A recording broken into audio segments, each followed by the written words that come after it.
السلام عليكم. اليوم غادي نتكلموا على مرحلة المراهقة ما بين تحديات واكتشافات.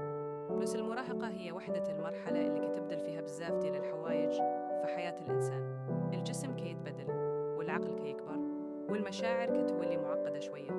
كيبدأ المراهق يسول راسو: شكون أنا؟ أش بغيت ندير؟ وعلاش مرات كنحس بالوحدة في هذا الوقت؟ كيبغي الواحد يكون مستقل ويثبت شخصيته، ولكن في نفس الوقت كيبقى محتاج للحب والدعم ديال العائلة. مرات كيبغي يجرب كل شيء ولكن ما كيكونش عارف المخاطر. هنا كيبدأ الضغط من الأصدقاء، من المدرسة، ومن العائلة. بزاف ديال المراهقين كيحسوا بالحيرة، وهذا شيء طبيعي. الجسم كيتبدل بطريقة سريعة، وكيكون صعيب يتأقلموا مع هذه التغيرات.